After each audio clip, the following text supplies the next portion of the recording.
Hello, welcome friends. Me Anila.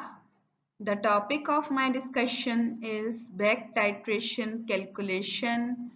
But before this, don't forget to like and subscribe my channel and press bell icon. Back titration calculation.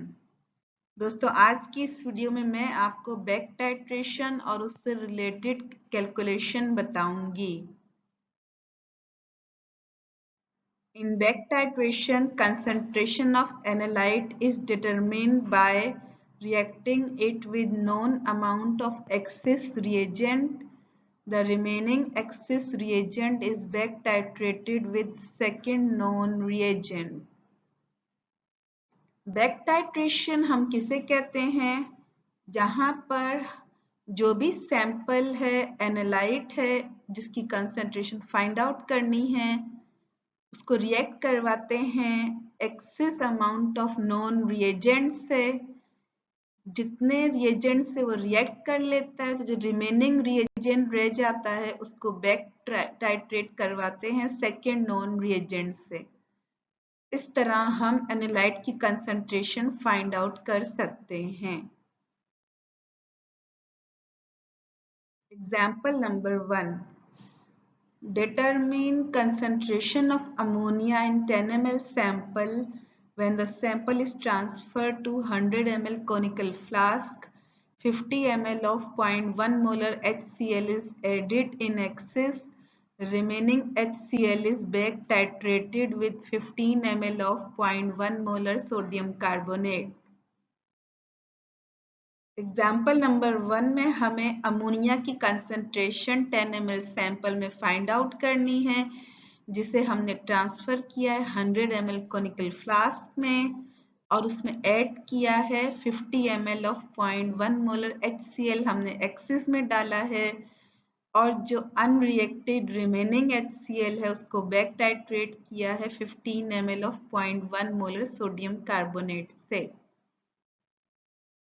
यानी हमने axis में HCl लिया है, वो sample में मौजूद ammonia से रिएक्ट करेगा और जो रह जाएगा HCl उसको बैक टाइट्रेट करवाएंगे सोडियम कार्बोनेट से। सबसे पहले हम टोटल HCl के मोल्स निकालेंगे। Total HCl is equal to 50 ml को मल्टीप्लाई करेंगे 0.1 मोलर से जो ऑलरेडी गिवन है तो आंसर बनता है 5 millimoles. These are total moles of HCl। अब हम सोडियम कार्बोनेट के मोल्स निकालेंगे। Moles of sodium carbonate is equal to 0.1 molar, इसकी कंसेंट्रेशन गिवन है, इनटू 15 ml इसका वॉल्यूम गिवन है, is equal to 1.5 millimoles. Sodium carbonate के मोल्स निकले हैं 1.5 मिलीमोल्स। चूंकि 1 सोडियम कार्बोनेट और HCl में 1:2 का रेशो है तो हम इस तरह लिख सकते हैं 1 millimole sodium carbonate is equal to 2 millimoles HCl। So 1.5 millimole sodium carbonate is equal to 1.5 को मल्टीप्लाई करेंगे 2 से, डिवाइड करेंगे 1 से तो आंसर बनता है 3 मिलीमोल्स HCl। ये जो HCl के मोल्स हैं ये अनरिएक्टेड HCl मोल्स है। हमने टोटल मोल्स पिछली स्लाइड में कैलकुलेट कर लिए हैं HCl के और ये वो मोल्स HCl के हैं जिन्होंने सोडियम कार्बोनेट से रिएक्ट किया है, इसे हम अनरिएक्टेड HCl मोल्स कहेंगे। फिर हम फॉर्मूला लिखेंगे total HCl moles is equal to reacted moles plus unreacted moles. So reacted HCl moles is equal to total minus unreacted।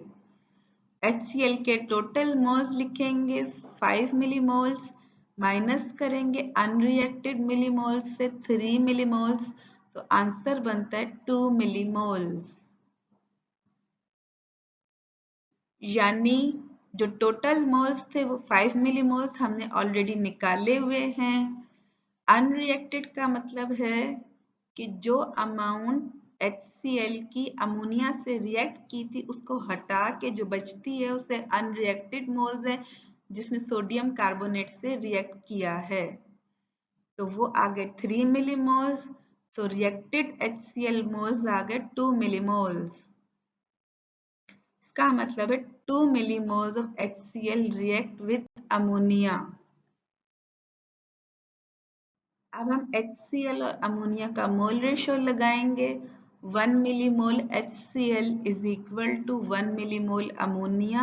So 2 millimoles HCl is equal to 2 millimoles ammonia. हमने ammonia के millimoles निकाल लिए हैं।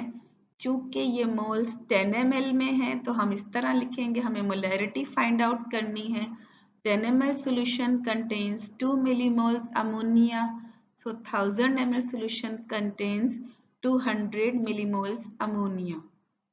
200 millimoles को moles में convert करेंगे तो ये बनता है 0.2 मोल्स। तो 1000 ml में 0.2 मोल्स है, इसका मतलब अमोनिया की कंसंट्रेशन 0.2 मोलर है। Example number 2, calculate amount of calcium carbonate in 0.2 gram sample. Sample is transferred to 250 ml conical flask. 50 ml of 0.1 molar HCl added in excess. Unreacted HCl is back titrated with 10 ml of 0.2 molar NaOH. Example number 2 में हमें calcium carbonate की amount find out करनी है 0.2 gram sample में। Sample को हमने 250 ml conical flask में transfer किया है। HCl हमने एक्सिस में ऐड किया 50 ml of 0.1 molar HCl excess में डाला है।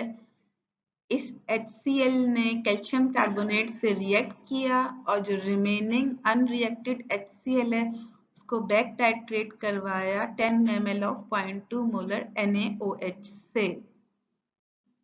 सबसे पहले हम टोटल HCl के मोल्स निकालेंगे।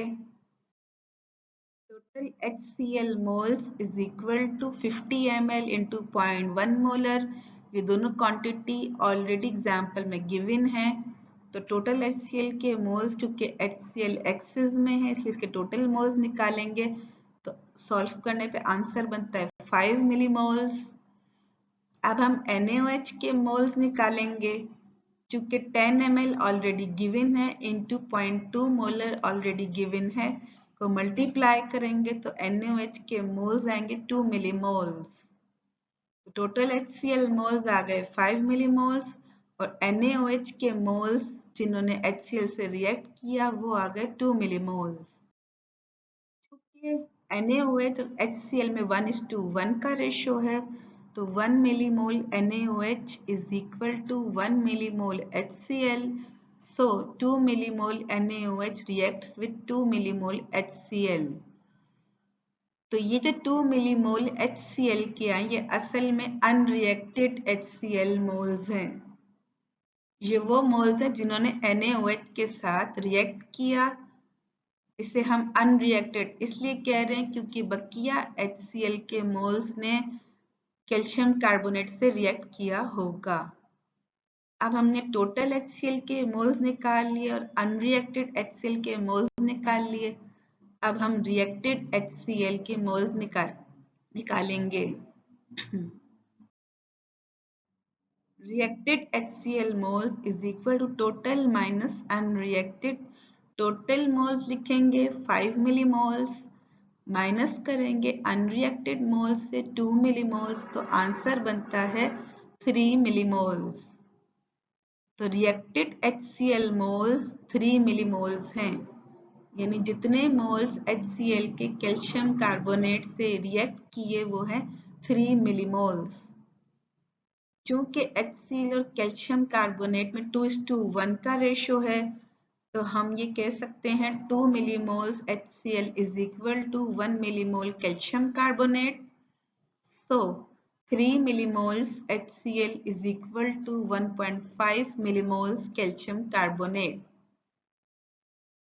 3 को मल्टीप्लाई करेंगे 1 से, डिवाइड करेंगे 2 से तो आंसर बनता है 1.5 मिलीमोल्स कैल्शियम कार्बोनेट। ये कैल्शियम कार्बोनेट के मिलीमोल्स आ गए। अब इन्हें मोल्स में कन्वर्ट करेंगे। 1.5 मिली की जगह एक्सपोनेंट -3 लिख देंगे। 1.5 एक्सपोनेंट -3 मोल्स कैल्शियम कार्बोनेट। अब कैल्शियम कार्बोनेट के मोल्स आ गए। अब हम इसकी अमाउंट फाइंड आउट करेंगे। अमाउंट का फार्मूला लगाएंगे। Amount is equal to moles into molecular weight. Amount is equal to 1.5 exponent -3 moles लिखेंगे, मल्टीप्लाई 100 ग्राम पर मोल से करेंगे। सॉल्व करने पे आंसर आता है 0.15 ग्राम्स, वेयर 100 ग्राम पर mole is the molecular weight of calcium carbonate. Calcium carbonate के मोल्स लिख दिए, मल्टीप्लाई बाय 100 ग्राम पर मोल। कैल्शियम कार्बोनेट का मॉलिक्यूलर वेट लिख दिया। सॉल्व करने पे अमाउंट आता है कैल्शियम कार्बोनेट का 0.15 ग्राम्स। तो सैंपल में कैल्शियम कार्बोनेट की एक्चुअल अमाउंट है 0.15 grams. In this way we can perform back titration. इस तरह हम बैक टाइट्रेशन परफॉर्म कर सकते हैं, यानी जो भी हमारे पास एनालाइट है उसकी कंसंट्रेशन फाइंड आउट करने के लिए उसके अंदर एक ऐसा नॉन रिएजेंट डाला जाता है जो एक्सेस में हो, वो एनालाइट से रिएक्ट करेगा और जो रिमेनिंग है उसको back titrate with second reagent करेंगे। तो इस तरह बैक टाइट्रेशन से हम एनालाइट की कंसंट्रेशन और अमाउंट फाइंड आउट कर सकते हैं। दोस्तों, आज की इस वीडियो में अगर आपको कोई कैलकुलेशन समझ में नहीं आई तो आप कमेंट्स में मुझसे राब्ता कर सकते हैं। I can help you. Thanks.